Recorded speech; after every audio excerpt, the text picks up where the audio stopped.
21वीं सदी में भी अंधविश्वास का अनोखा दृश्य आया सामने। 4 साल के मृत बच्चे को दोबारा जीवित करने का किया जा रहा दावा। कुलदेवी के चरणों में मिट्टी बनी फूल। आपको बता दें कि रीवा जिले के सगरा थाना क्षेत्र अंतर्गत बक्छेरा गांव से आज अंधविश्वास का अनोखा दृश्य सामने आया है, जहां 1 महीना पहले मृत हुए 4 साल के बच्चे को दोबारा जीवित करने का दावा किया जा रहा है, जिसके लिए सैकड़ों ग्रामीण जन गांव में स्थित कुलदेवी के मंदिर में बैठकर पूजा अर्चना कर रहे हैं। ग्रामीणों की माने तो सपने में आकर माता ने कहा है कि जिस स्थान पर बच्चों को दफनाया गया है वहां से मिट्टी लेकर आओ, तथा जब हम मिट्टी लाई गई तो माता के चरणों में रखने के बाद भी वह मिट्टी फूल में परिवर्तित हो गई तथा बाद में फूल से हड्डी का टुकड़ा बन गई, जिसे टोकरी के अंदर छुपा कर रखा गया है तथा दावा किया जा रहा है कि जल्द ही इस हड्डी में जान आ जाएगी। अब 1 महीने पहले डॉक्टर ने जिस बच्चे को मृत घोषित किया था तथा बाद में उसे दफना गया था वह जीवित हो जाएगा। हिंदू मान्यता के अनुसार पौराणिक कथाओं में भी आपने ये कभी नहीं सुना होगा कि मृत व्यक्ति जीवित हो सकता है, परंतु रीवा में इसे चरितार्थ करने की कोशिश की जा रही है, जिसके लिए कुलदेवी के मंदिर में सैकड़ों लोग एकत्रित होकर एक मरे हुए बच्चे को जीवित करने का प्रयास कर रहे हैं। दरअसल बीमारी के कारण 1 महीने पूर्व रीवा जिले के गुड़धाना क्षेत्र के भीटी गांव के रहने वाले आदिवासी परिवार के बच्चे की संजय गांधी अस्पताल में मौत हो गई थी, जिसके बाद बच्चे को गांव में दफना दिया गया था, परंतु बाद में परिजनों के द्वारा ये दावा किया जाने लगा कि उन्हें देवी माता ने सपने में पुत्र के जीवित होने का वरदान दिया है, जिसके लिए वह बाकायदा सपने में आई हुई माता के कहे अनुसार गांव से 20 किलोमीटर दूर सगरा थाना क्षेत्र के बक्छेरा गांव में स्थित कुलदेवी की उपासना में लग गए।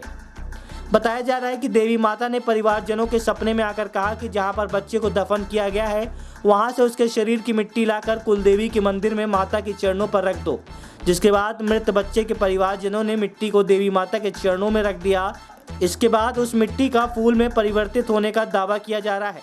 परिवारजनों की माने तो जब वह मिट्टी फूल में परिवर्तित हो गई तो उसे लाल कपड़े में बांधकर वह घर लेकर गए, जहां 1 दिन के भीतर ही वह फूल हड्डी में परिवर्तित हो गया, जिसके बाद तमाम ग्रामीण जन परिवार वालों के साथ मिलकर पूजा अर्चना में लग गए हैं। मामले की जानकारी जब देर रात मीडिया टीम को हुई तो मौके पर पहुंचकर मीडिया ने जो नज़ारा देखा तो चौंका देने वाला था। जिस कुलदेवी के मंदिर में बैठकर ग्रामीण जन पूजा अर्चना कर रहे हैं वहां पर माता की आंखों से आंसू की धारा बह रही है तथा टोकरी के नीचे हड्डी के टुकड़े को रखकर लोग उपासना में लगे हुए हैं। इस दौरान जब परिवारजनों से बातचीत का प्रयास किया गया तो कैमरे के सामने ही एक महिला ने खुद के ऊपर ही देवी को सवार होने का दावा कर दिया और जोर जोर से चिल्लाने लगी। हालांकि वह ये नहीं बता पाई कि बच्चे कब तक जीवित शरीर के रूप में परिवर्तित हो जाएगी। प्रस्तुत है अनीता कोल परिजन एवं त्रिशूल सेन ग्रामीण से प्राप्त जानकारी के अंश।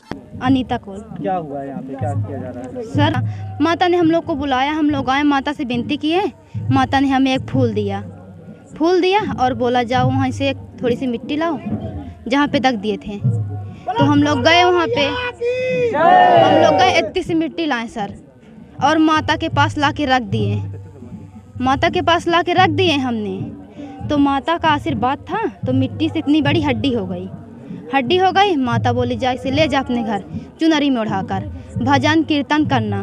तो हम लोग उस दिन से भजन कीर्तन करवा रहे हैं। माता एक दिन चुनरी लेकर बुलाई, यहाँ की चुनरी लेकर आना। हम लोग बेकायदे के साथ आए और चढ़ाएं चुनरी। इसके बाद भजन कीर्तन हो रहा था यूं ही, बस आज माता ने बुलाया कि उसे लेकर आ जाओ और यही सब कुछ करवाओ। तो सर वही चल रहा है यार। देवी माँ ने कैसे कहा आपसे? सपने किया थी, क्या कैसा था? सपने में मेरे देवी माँ नहीं तो मेरे खुद आगे में आती हैं सर। हाँ, तो आपको आवाज हुआ? हाँ। और कुछ पूछना है? आराम से महारानी। और पूछना है?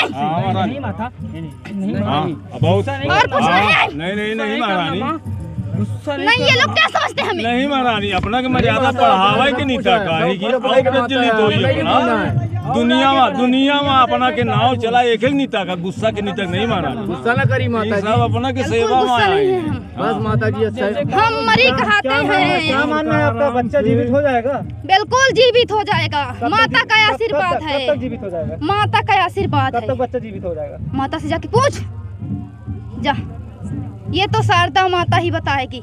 नहीं, दावा किया जा रहा है, कह रहे हैं लोग कि सुबह 4 बजे तक। नहीं तो हाँ शारदा ये जाके शारदा माता से पूछ, बाकी गलत बोला हम दुनिया जला दे। नहीं महारानी, दुनिया जला दे हम। नहीं महारानी, 1 बजे का टाइम महारानी दी थी, तो इसलिए पूछ रहे हैं कि कितने टाइम तक लगेगा हम लोगों की भक्ति भाव में। माँ हम जुड़े लोग हैं भी हम। जुड़े हैं, आपके तो आप भी लोग इंसान हैं, आप हाँ, लोग के हाँ। भी घर में भगवान होंगे। भगवान को मानते हैं, सब हमें मानते हैं। मानते हैं, मैं देवी को माता मानते हैं। से भी हूँ, मरी देवी हूँ मैं। बोलिए बड़ी देवी की जय। हाँ महारानी आराम से। ये आप पूछना है आशीर्वाद अगर दीजिए। कि बच्चा कब तक जीवित हो जाएगा, तो जाके शारदा माता से ही पूछ, मैहर वाली शारदा माता से। क्या किया जा रहा है? ये कुलदेवी मंदिर है, गांव की कुलदेवी का मंदिर है। यहाँ सबकी पुजाई गांव की पूरी होती है। जैसे जब गांव में आए तो यहाँ पता लगा कि भगत हो रही है, बड़ी भीड़ लगी है। और यहाँ एक मंदिर में जोगनी राई का मंदिर है, वहाँ भगत हो रही थी। पूरे गांव के लोग इकट्ठा, तो हम भी गाड़ी से आए और देखे कि यहाँ भगत हो रही है। तो पता चला कि ये लोग बताए कि यहाँ की खीरा की हैं ये लोग, इनकी कुलदेवी, उनका भी यहाँ कुलदेवी का मंदिर है। और ये पतौता के रहने वाले शायद हैं। ये आके यहाँ भगत जब करने लगे तो हम लोग भी देखने गए कि भाई ये क्या हो रहा।